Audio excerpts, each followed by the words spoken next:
Hello, hello, and welcome to the Voice Den, session number 18, a year and a half. Thank you so much for joining me and all of our incredible voicefluencers for this special edition, the Project Voice X preview. Super excited to introduce you to some of these gentlemen that are going to be part of Project Voice X happening next week. So make sure that if you haven't already checked out their website, that you do so. And actually, right off the bat here, I need to give you the link for that right now. So if you look in your chat, there you go. There's a link to check out Project Voice X. For all of you that are new here, my name is Teri Fisher. I'm the host of The Voice Den, and we do this every month. We bring on voicefluencers, people that are thought leaders in the voice tech space to answer your questions. And for those of you that were here yesterday, I made a little oops. Yes, my email went out yesterday saying the Voice Den was starting yesterday at 5. And in the process of scheduling everything, I sent out the wrong email. So my apologies. For those of you that were here yesterday, let me know that in the chat because you get a special thank you. And for all of you that are here today as well, thanks. For those of you that are new here, that have never been here before, please say hello in the chat. Tell us where you're from. And if you are drinking something here in the Voice Den, we definitely want to know about that as well. There's a rumor that Jeff Blankenberg may be eating something in about 45 minutes. So we'll keep an eye out for that too. All right. So let's see who we've got here. I see Audrey's here. Hi, Audrey, and Jacqueline and Janice and Scott. Wow, a year and a half. That's awesome. Thanks, Scott. And Bradley. Thanks for putting that link, Bradley, for the tickets for Project Voice X. Austin, Steve got so excited yesterday. Steve, sorry about that email, but thank you. And thank you for coming back today. Pete, awesome. And there's Scott. Ellen from Las Vegas, amazing. So great to have you here. And Sarah, she's having a nice Cabernet. Oh, nice. Very nice, Sarah. All right. So we've got to get onto a little bit of business here. Before we kick off the show, I want to let the new and the old people here know that we're going to be asking questions of our voicefluencers. And the way you can do that is through the Ask a Question box on the bottom of the screen. There you can direct your questions towards somebody in particular if you want. That's helpful. And as well, we are going to be giving away NFTs, collectible NFTs of some of these voicefluencers for anybody that asks a question and is then featured on the show that we bring on screen. So those questions, you can start asking your questions right now, and we can get the party started. Okay. The other thing that I just want to mention, this is so important, is I want to say a big thanks to our sponsors. Amazon, I hope you've all muted your devices. I just have to mute mine right here. Amazon Alexa, thank you for being a sponsor of the Voice Den. Amazon has been a sponsor for forever, it seems.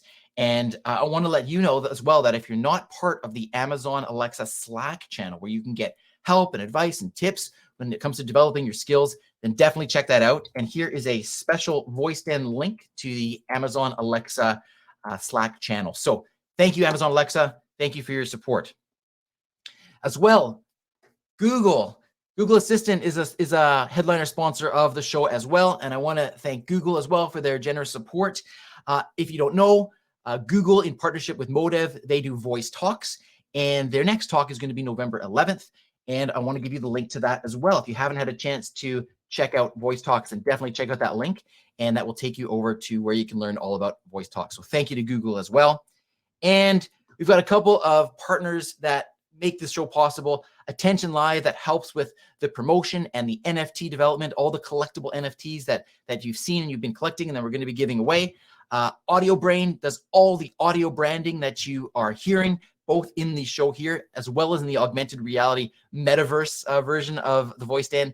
And Spatial Web is the platform that we use to host that augmented reality space. So there we are. Thank you to all of our partners as well.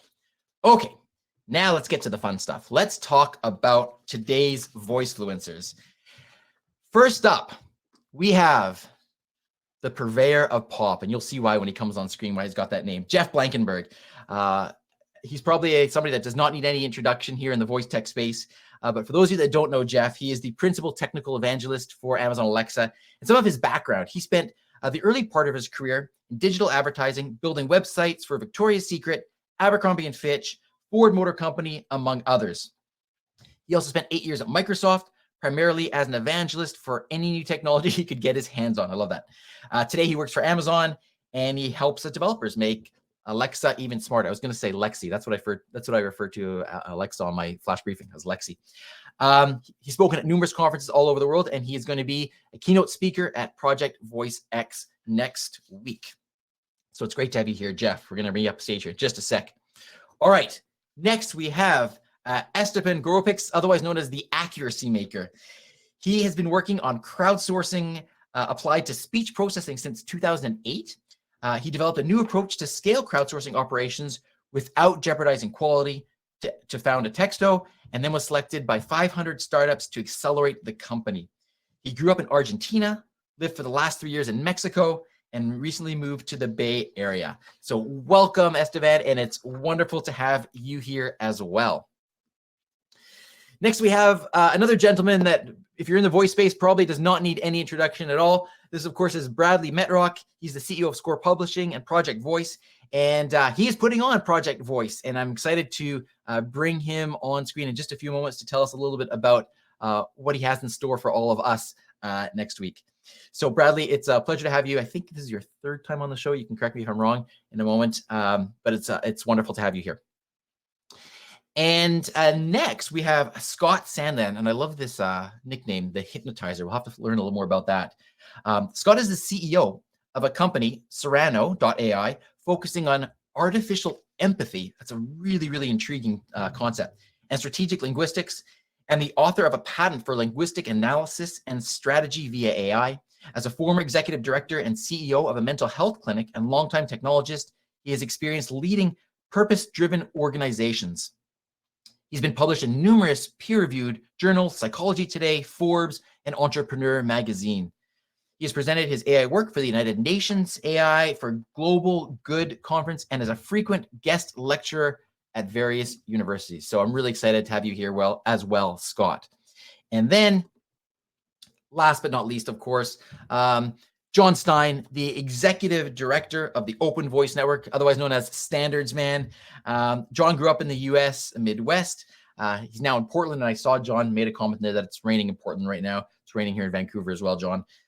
In between stints in retailing and technology, global responsibilities with constant off-bruising lessons about what creates value and why. So, John, pleasure to have you here. Let's bring up our Voicefluencers. I'm going to invite them all up onto the stage and just get you to say hi to them, and then we're going to get to these questions. So remember, start asking your questions down in that Ask a Question box. We are going to get as many people on here as we possibly can over the course of the next hour.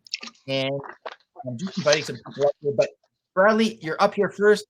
Great to see you. Thank you for being part of this. And I want to turn over. I want to give you the floor, Bradley. I want you to talk to us a little about Project Voice, because this is a fantastic conference, and we're here to help support that. So I'd love to just turn it over to you for a minute or two here, Bradley.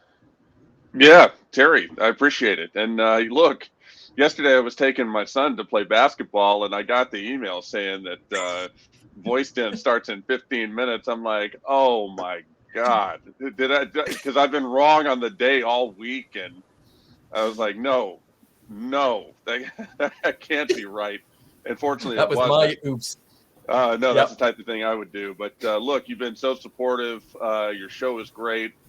You got energy everybody would want. Appreciate all that you do and setting the time aside to showcase what we're doing. That's wonderful, Bradley. And like I say, I'm thrilled to have you here, and we're gonna hear more from these gentlemen. So over to you, Jeff. Jeff, great to have you here, the purveyor of pop.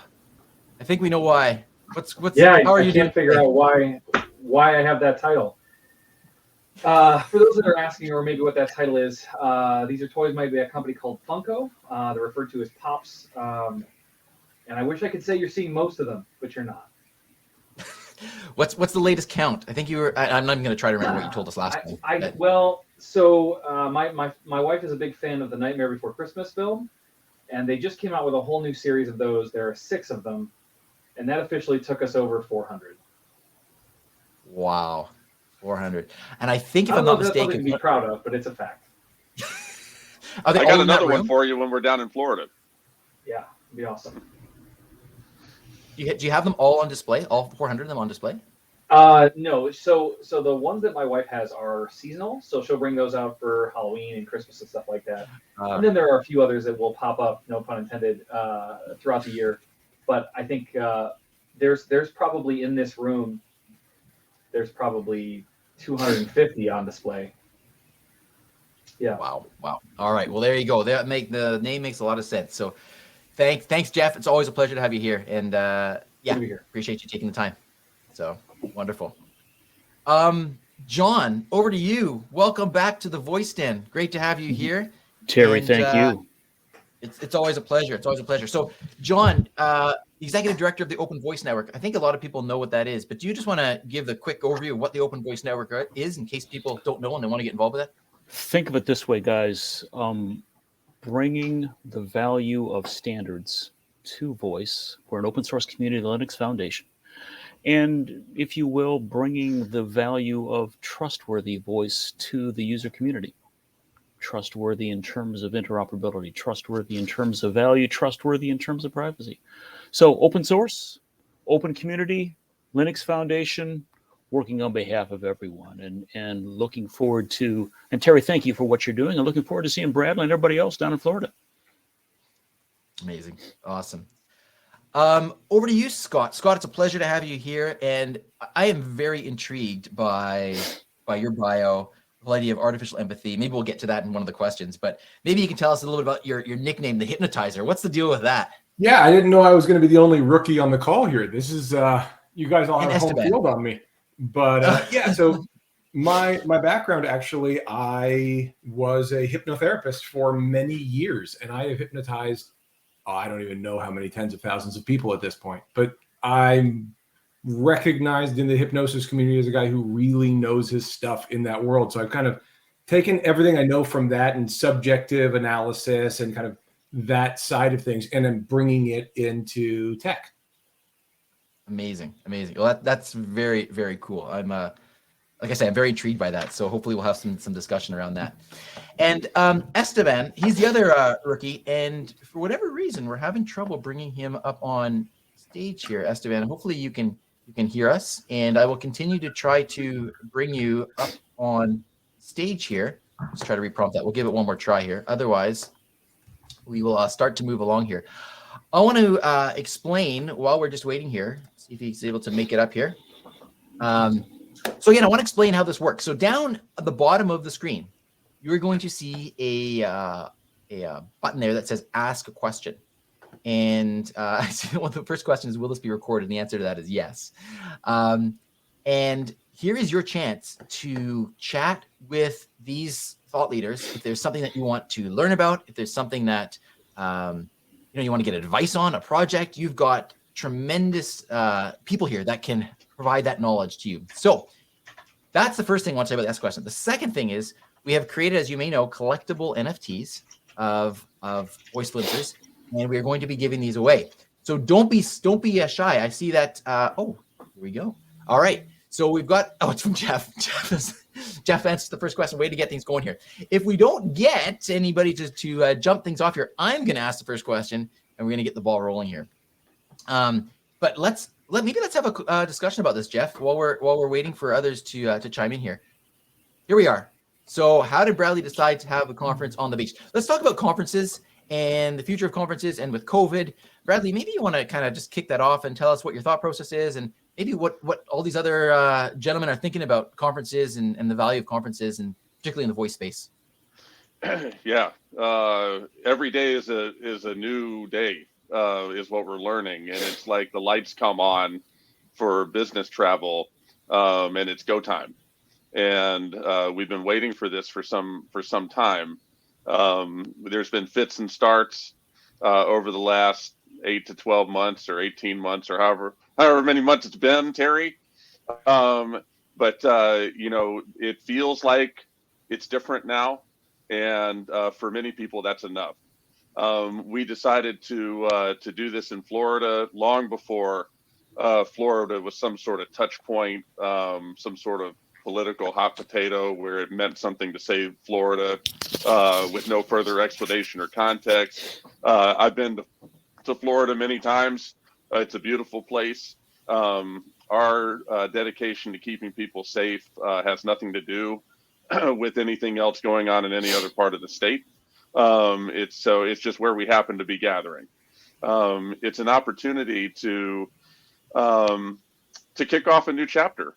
And I tell you, I was before the show started, I was just talking about it's different, and it's going to be hard for me to explain to you how it's different in 3 minutes and 40 seconds, but I'm going to try. So first of all, every day we're getting emails from people finding out about this saying, I got to get on a plane. And there's a lot of last minute action. And so for the people watching the show now, or if they're watching it remotely, on demand later, we're going to have people find out about this on Sunday morning, and they're going to get on a plane and be there Monday morning. I can already see that. The last 12 to 18 months, we've been doing a bunch of virtual stuff, and almost nobody makes a decision to attend a virtual event these days prior to 48 hours before. That's the virtual stuff we do. About 60% of our action, our registration, comes 48 hours before or sooner. So that affects how we promote. And we're seeing some remnants of that as in-person's coming back. People are like, oh God, I gotta book a plane. Like, what? It's more than just like clicking a button to say yes and like put me in Zoom. And people are having to regain that muscle memory. But I'll tell you this: when you go to a conference, pre-COVID, or whatever your mindset is, you're looking around for the 10 people, the 20 people, the 30 people, the 50 people who have made your trip worthwhile. And even if it's 1,000 people there, 2,500 people there, 10,000 people there, 100,000 people there, you're still looking for those 10, 20, 30-ish people that made your trip worthwhile. And you have to sort. It's a sorting exercise to locate them and discern who those are. At Project VoiceX, as a function of the fact that middle management is not traveling, it's only senior executives that are traveling for the most part. And that's changing every day. It's changing real quick. But for the most part, it's still going to skew senior.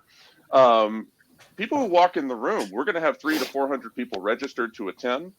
And, the 100 to 200 people you see sitting there when you walk in at any particular point, those are high-powered individuals. And I've told some of the companies that we're working with, you show up, you could start a company in your garage tomorrow and show up to Project VoiceX. And I'm telling you, from the people who are registered and who are getting registered, it's a concentrated essence of voice and AI. And I'll just give you one example. I got 60 seconds. I'm going to finish on time. I'll finish on time here. So Lenovo's head of AI in North America reached out and said, hey, I got to be part of this. And I said, come on down. So she went to her boss and looked to get approval. I got a call the next day from her. And what do you think she said? She said, he took one look at the conference and he demanded to go too.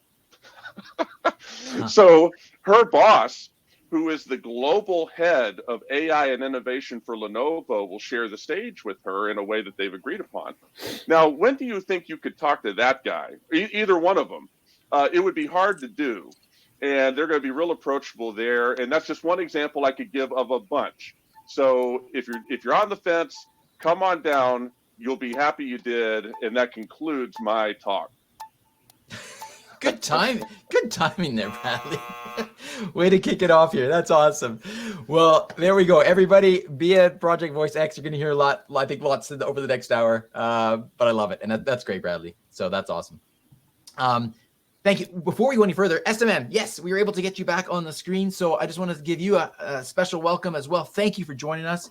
And I would love for you to share a little bit about your nickname, the Accuracy Maker. Yeah, What's that all about? First of all, I want to say I am the same guy. I mean, I shave it, but I have the same sunglasses, so I'm the same guy. So love it. The Accuracy Maker is because our work. We work with companies, helping them to improve the accuracy of their speech recognition application. So I am all the day talking about accuracy, talking with my team, talking with clients about the importance of accuracy to develop, to deploy a voice-based product. So that is the short story. Amazing. Well, thank you for being here. And you said, and also the fact that you shared with us, you tried to live on a sailboat. What how come it didn't work out? Maybe I don't want to know that story. That's true. That's true. The short story about that is I bought the boat. It was a 44-foot sailboat. I fly to Honduras, Iceland, and then I moved it to Mexico, to Cancun, to the Caribbean. But my wife refused to move on board.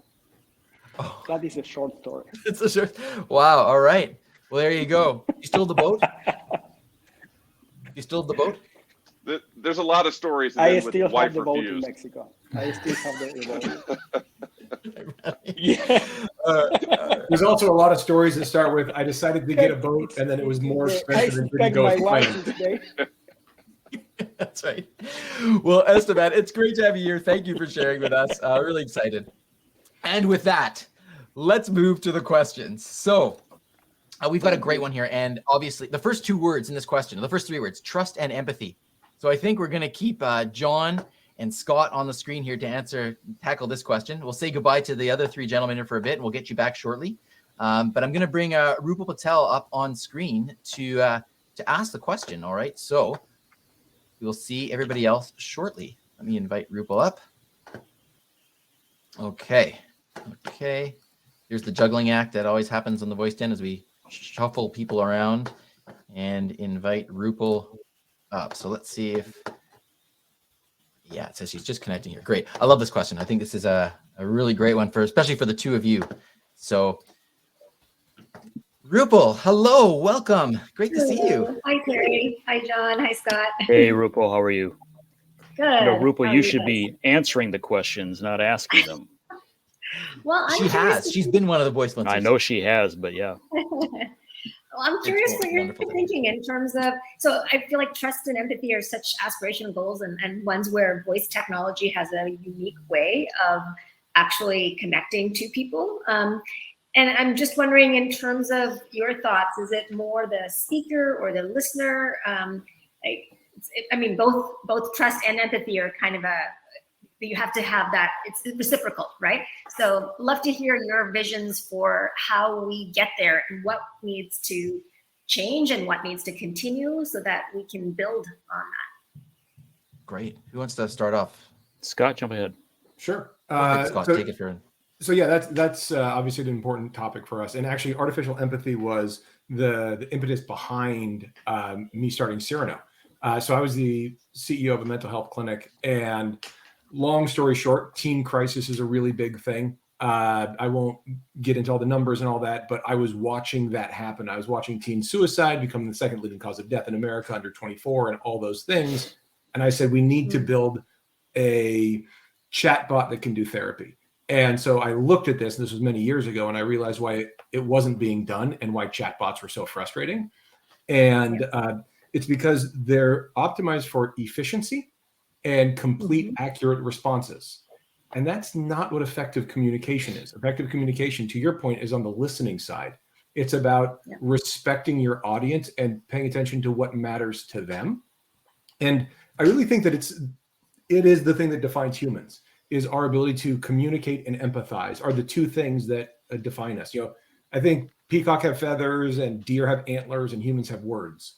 But I also think the first example of humans as a culture, like as an evolved species, is an artifact where a young girl had broken her femur, many, many thousands of years ago.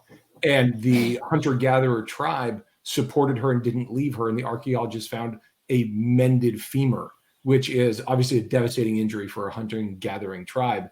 And so that idea of taking care of and empathizing with and wanting to help someone in your group is human nature. And to do so by effective communication strategies, those are the 2 things that I think are key.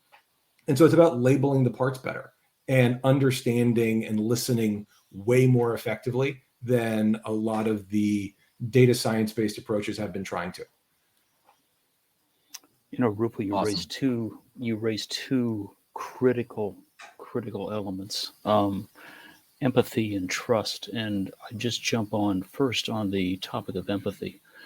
And what Scott emphasized at first is the ability to be heard, the ability to be understood. And at a high level, it's about the inclusivity of language, the ability for anyone and everyone to be heard by their voice assistant, their voice agent of choice. It starts with that. And when you're not heard, when you're not understood, any chance of empathy or understanding just lost. And so multiple levels of that, but it is about being heard and understood and at your pace, with your dialect, with your interests and needs.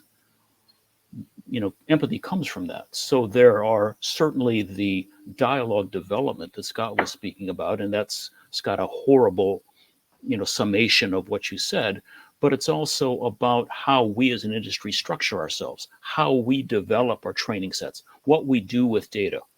All those things come into play. Trust, huge topic, and you could wind me up and I could go well beyond the 1 minute and 1 second I have left.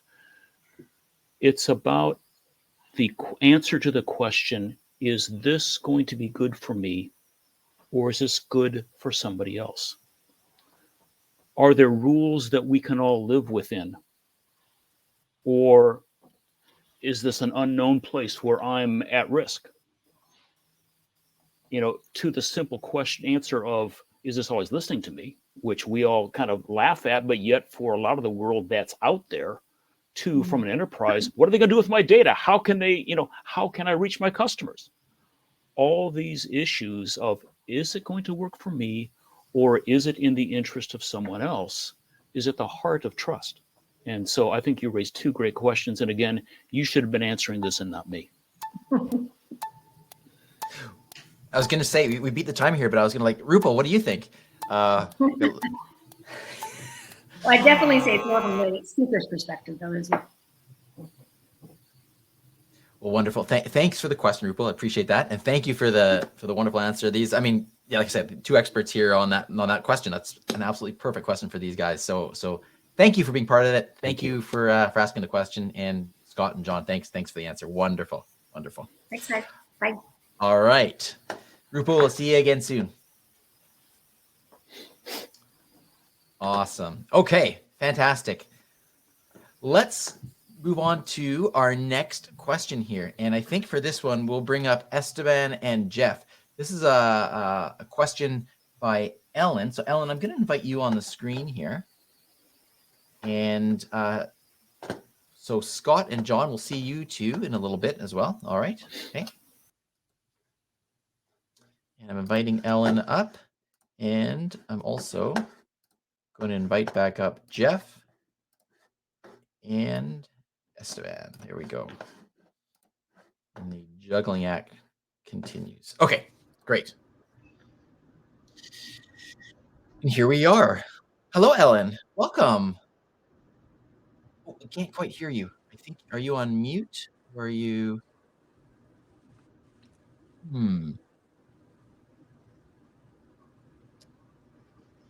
Can't hear you. See if we can get the audio. Otherwise, we do have your question in the text, so we can always just go with that. Maybe I can get these guys to kick off their answers to the question, and then if you're able to chime in, then please feel free to do so as we go along here. It's wonderful to have you here, and thank you for asking your question. Excuse me. So let's get to this question, and maybe I'll just read it out then. And this question is, well, I'll just read it word for word, and then you gentlemen can take this any way you like.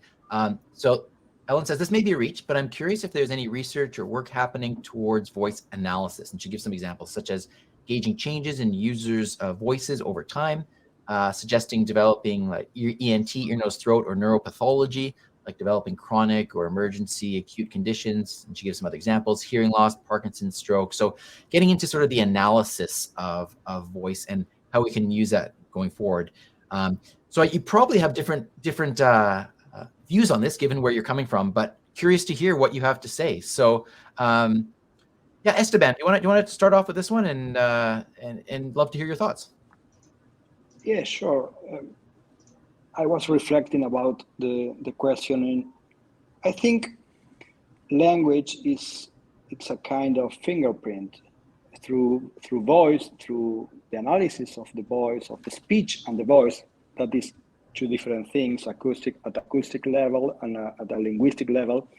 You can extract a lot of insight and a lot of information of humans and about in particular people.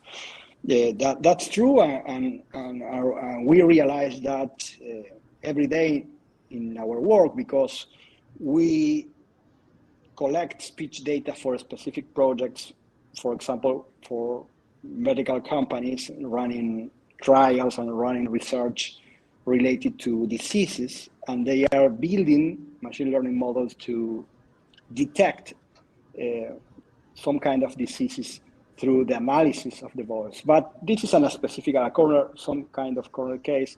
The most usual case of this kind of technology is applied to speech analytics in the context of a contact center, or in the context of a mobile application where you are trying to talk about a thing or trying to buy a product, and you are asking that utilize your voice, and through voice analytics, through speech analytics, the company can detect your emotion, obviously can determine your identity, but also can extract a lot of useful information to better understand your needs and better serves you. So that's my thoughts about that. Great, thank you, Jeff. Sure. So I always have to be very careful here because I represent an organization that does tons of research on a number of things. But I purposely keep a nice firewall between me and kind of what we view the future to be. So I want to be really clear. I am not speaking on behalf of Amazon when I say the following words. But I personally am connected with many different researchers around the world that are working on a bunch of interesting things. I have some good friends even from high school that now have PhDs in neurolinguistics and a number of other research areas. And what I have seen is that there is a remarkable amount of machine learning and AI research that's being done on voices. And it's quite remarkable, some of the things that can be detected. You hinted at one of them, which was the ability to almost hear Parkinson's disease. But it is one of those things that I have seen a number of papers written on this concept, that with enough recordings and enough machine learning algorithms, we really can start to detect nuances in your voice that would suggest and lead to a diagnosis of Parkinson's disease, which I just think is absolutely fascinating. Now, that being said, I'm not aware of any research that's happening inside of Amazon on those specific topics. That doesn't mean it doesn't exist. It just means I'm not aware of it.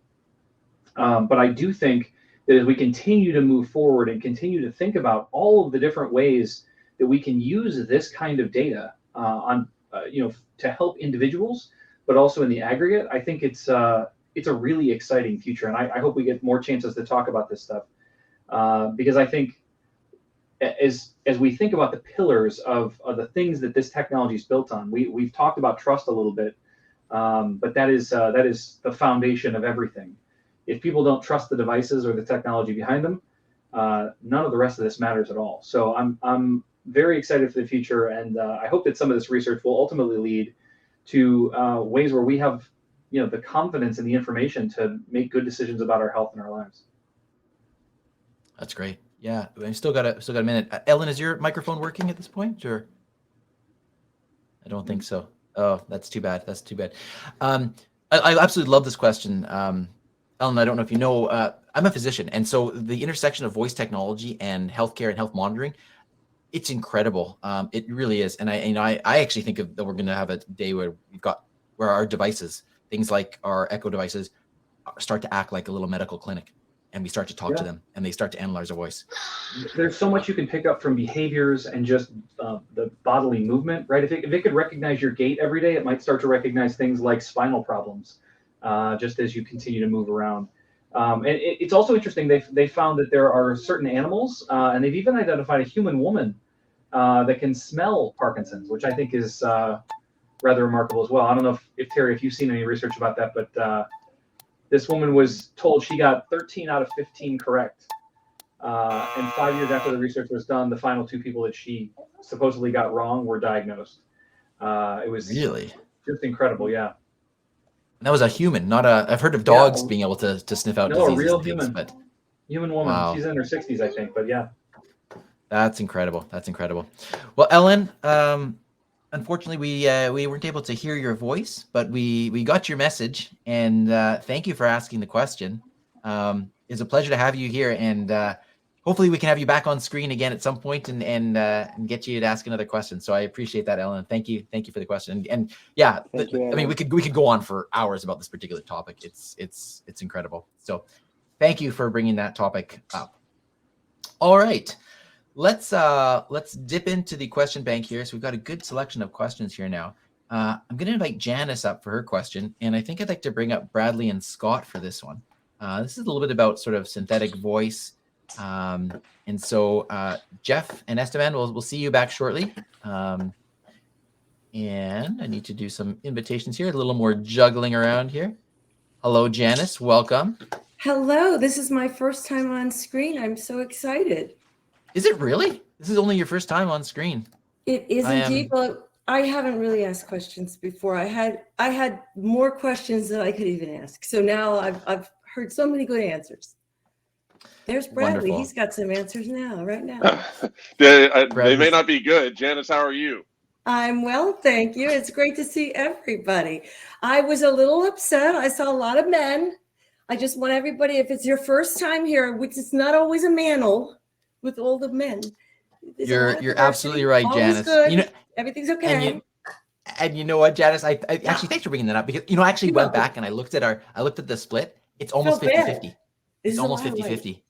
So wonderful. Anyway, Janice, you get the floor. I'd love for you to ask the question. I'd love to hear what Bradley and Scott, they can take this any way they want. So yeah, go ahead. Yay. Well, first of all, Esteban isn't here too with Atexto and those kinds of things, because I may be conflating the two, but I did sit in on something where, we're talking about how people collect, their little arrangements for voice. Anyway, synthetic voice, for those who are just, saying another term, it's like the voice in deep fakes, right?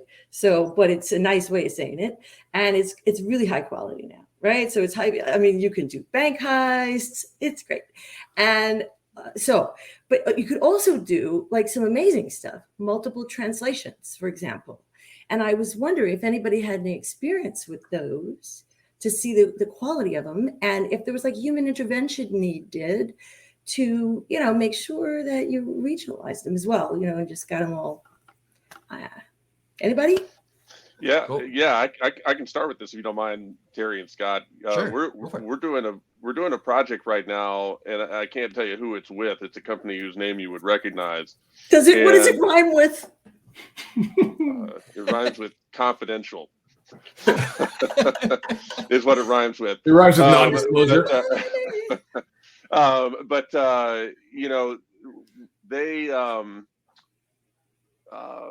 they have got technology that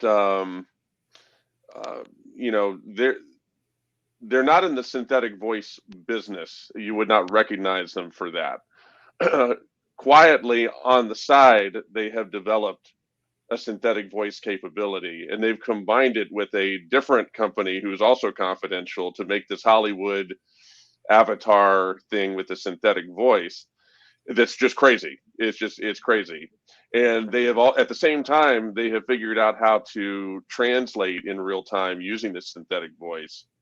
And they're studying the market. And where we're involved is, they're studying the market to figure out the best use cases for that and so on.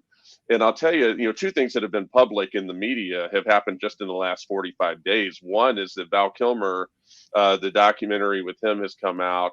And in conjunction with that, there's been a lot of news about, he's lost his voice to throat cancer.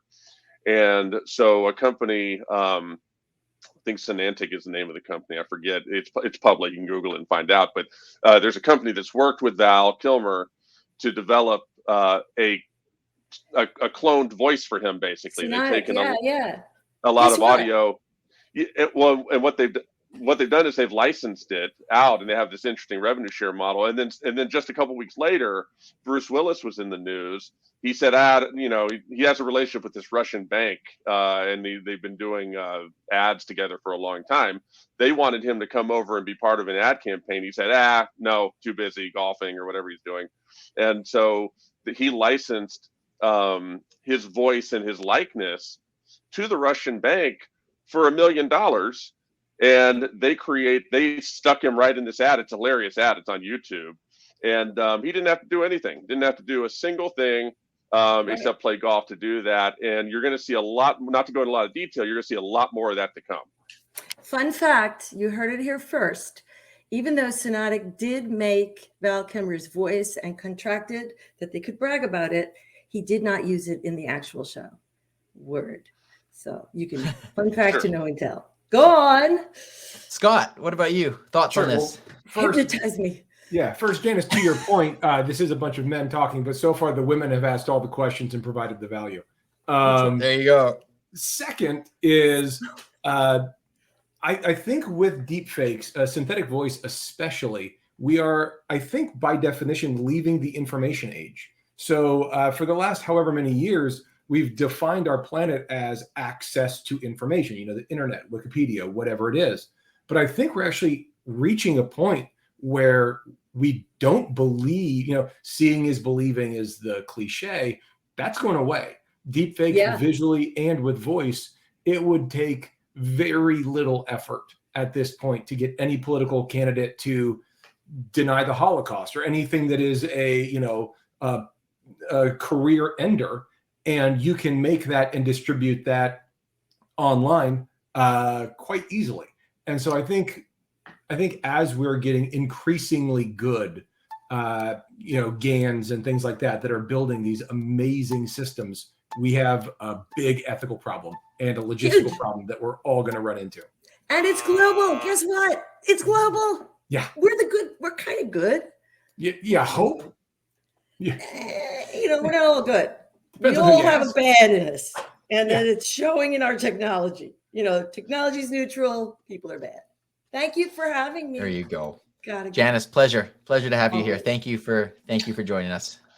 Terry, can I throw one thing in about just on the topic of mannels and women involvement as it relates to Project Voice X? Sure, so please. I want to call attention to, do I still have it copied? Yes, I do. I'm going to put it in the chat. So the closer for Project Voice X is a woman named Rucha Gokale. And I encourage you, I put her LinkedIn in the chat. If she's new on the scene, as far as I can tell. If you don't know her, connect with her. She's awesome. She, very tellingly, her LinkedIn profile starts with moms who work, and then it has her actual profession. Okay. So she's chief of staff of conversational AI for Deloitte. And she's going to be talking on Wednesday to close the show at Project Voice X about how, amidst the pandemic and whatever next chapter is to come, she has balanced her ever-evolving professional and personal life, and with a specific window on voice and AI. She's fascinating. She's well worth the time just to meet by herself. So, I wanted to throw her in there because it was just an opportune moment to do it. If you can have a chance to connect with her, you should. Yeah. Keep it coming. She's the best. Oh, we see her on Voice Lunch all the time, guys. Okay. Great. Thanks, Bradley. That's great. Fantastic. So there we are. And Janice, I want to thank you again for the question. Fantastic. All right. Good to see you. And we'll see you again soon. All right. Let's go into the question bank here again. And this one is definitely geared towards Scott. So Scott, we're going to keep you here. This is, sorry. Let me just see here. Oh, well, you just got another vote for the other question. I'm going to jump around just because that was the one that I saw last. Scott, we've got a question sort of about hypnotism and how that can be brought to the forefront here with voice tech. So I'm going to invite Steve up, and then we'll get to the other question that's just above that, at least in my list of questions here, just after that. So I'm going to invite Steve here. Bradley, I think we did invite Jeff up for this one. All right. So we'll see you in a bit. Thank you.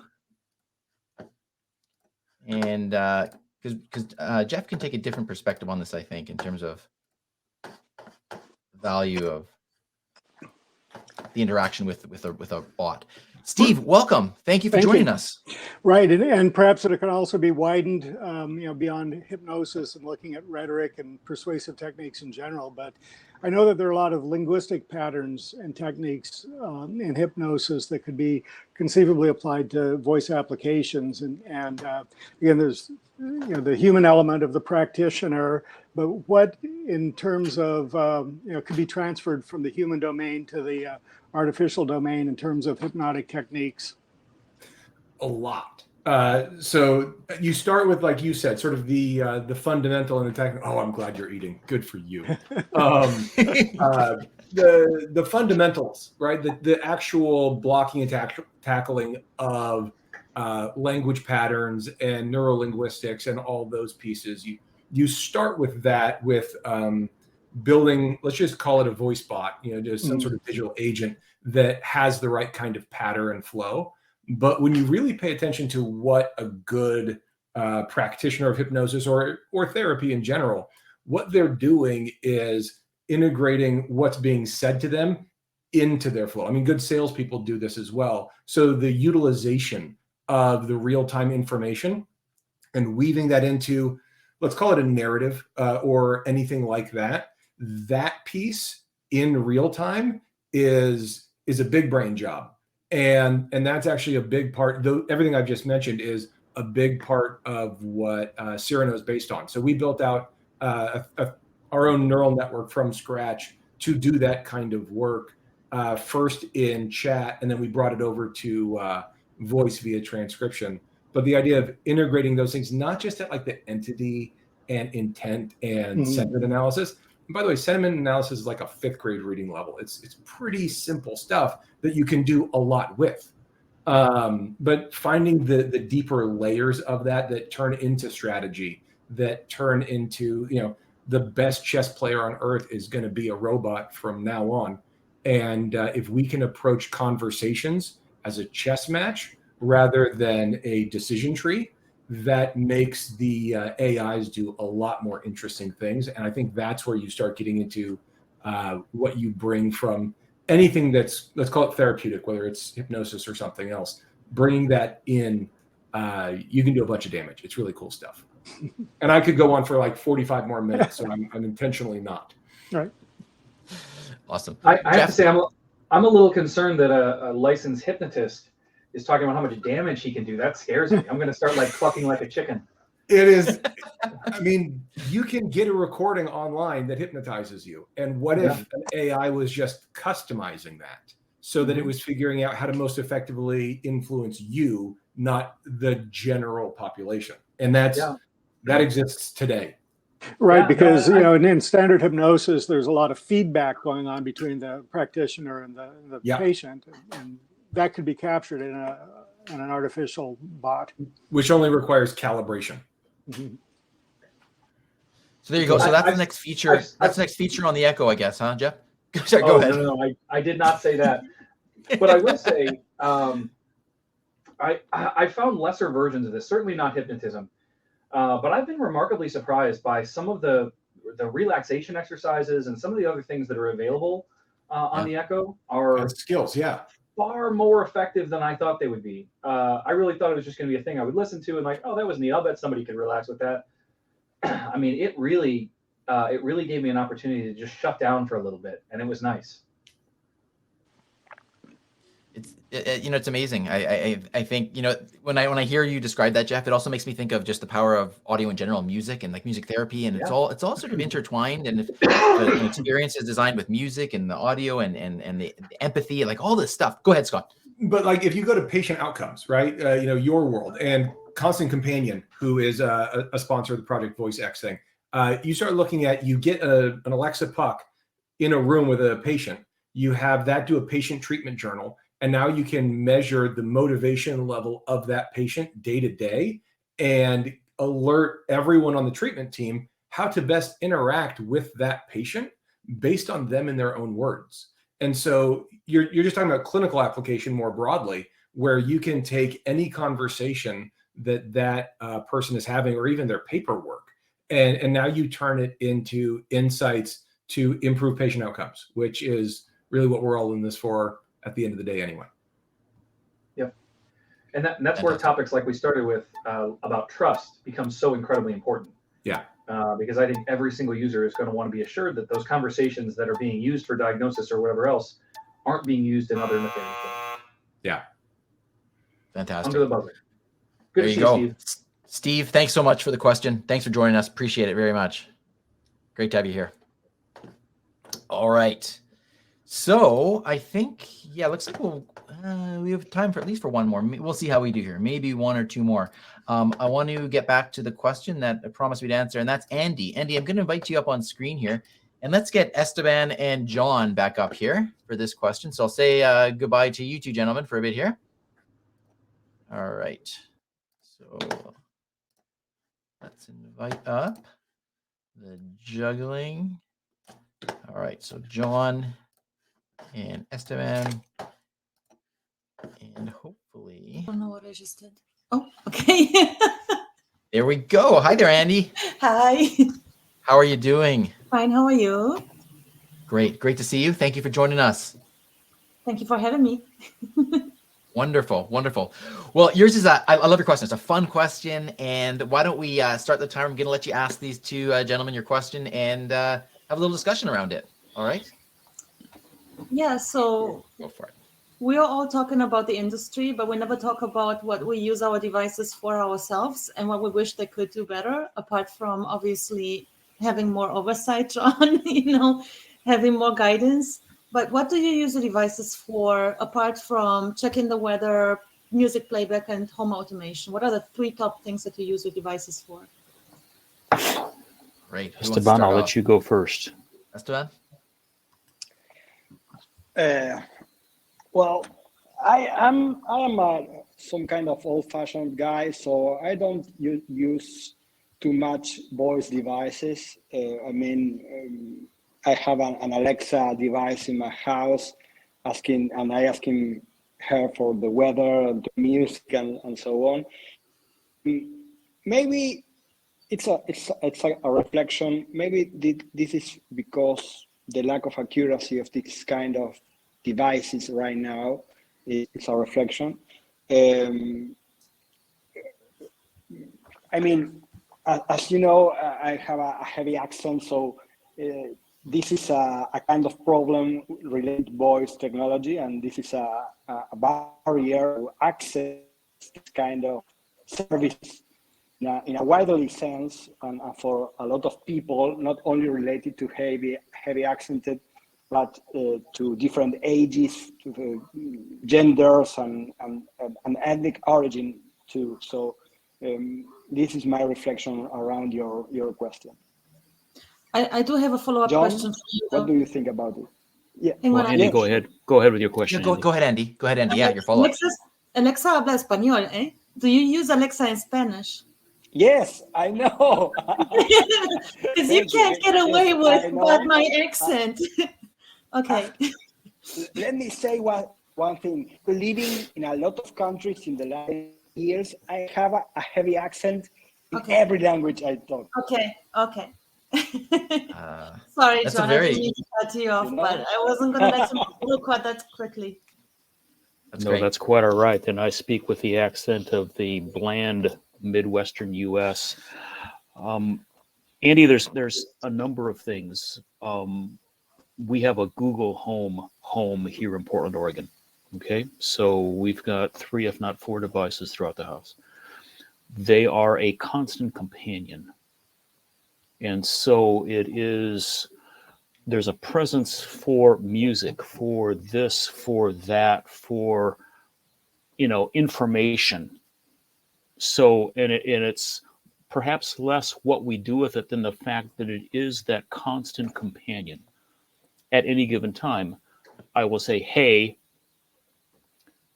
what about this? What about that? What about this? What's the latest? And it's become, we are now substituting within this household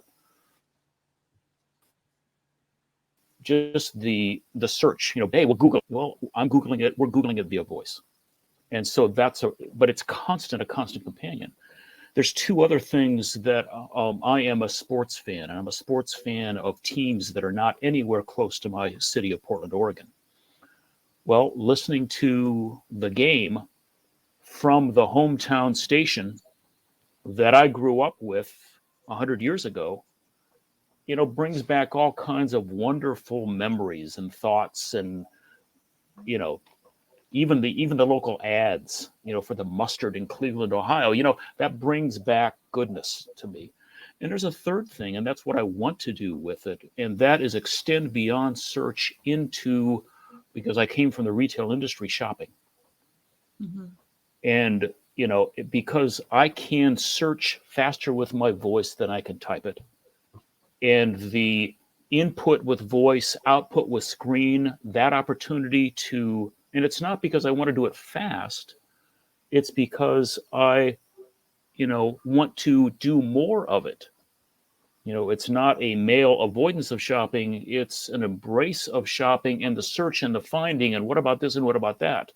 That's where I really want to go. And Jeff Blankenberg, absolutely, Bertman's is the best. Go Guardians. I have no idea what you just said. Jeff knows. Well, Andy, this is wonderful. What a wonderful way to end off here. Great question. Actually, you know what? I can stop the timer because we beat the buzzer. Andy, thanks so much for the question. A great way to finish off here and ask about the way that we ultimately use the technology. So that's wonderful. I appreciate you being here, Andy. Thank you so much. For sports, okay. Thanks. Thanks, Andy. All right.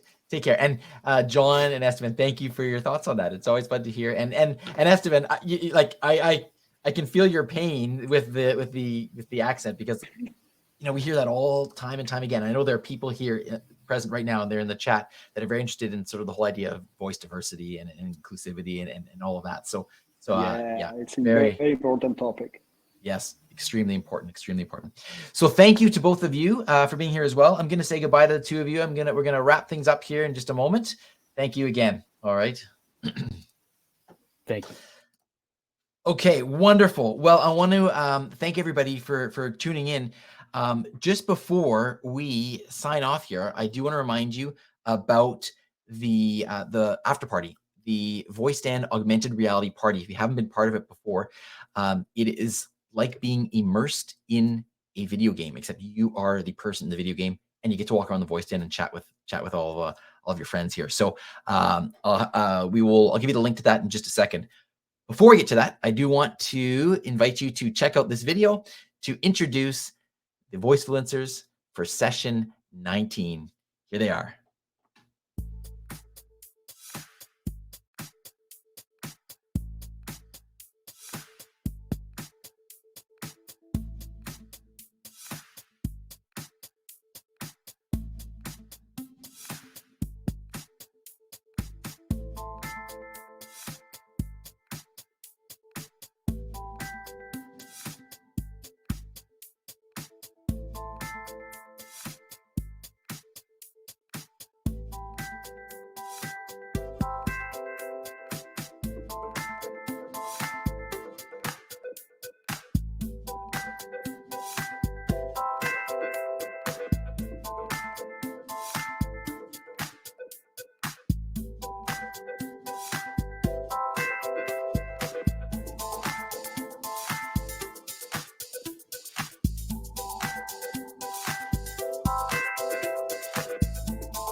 Well, there you go. Another fantastic lineup. Looking forward to that one very, very soon. And let me put up the link for you right now before I forget. Here it is. You can save your spot right now for the VoiceDan 19. You'll see that at the bottom of your screen. I want to thank all of you. I want to thank everybody that asked a question. For those of you that were on screen here, Janice, Ellen, Rupal, Steve, Andy, thank you for the questions. If I missed anybody, I will go back and check that. But you're all going to get some prize NFTs. Those will be delivered to you in the coming days. And as well, I want to give a big, big thank you to our sponsors again, Amazon Alexa, Google Assistant, as well as our partners. Here is just a little bit of information about the VoiceDan augmented reality. Push the wrong button there. No worries. Here is some information on the VoiceDan augmented reality party. Sorry, that button is not working actually for some reason. So I'm just going to tell you, the voiceden.live is where you want to go. Let me give you that link right here, the voiceden.live. And then we can all chat, hang out there, hear the sound of the surroundings. And it's a lot of fun. So with that, thank you everybody for being part of the VoiceDan session 18. And I'm going to sign off with these credits and I'll see you over in the augmented reality space. Thanks so much, everybody. Have a wonderful rest of your evening.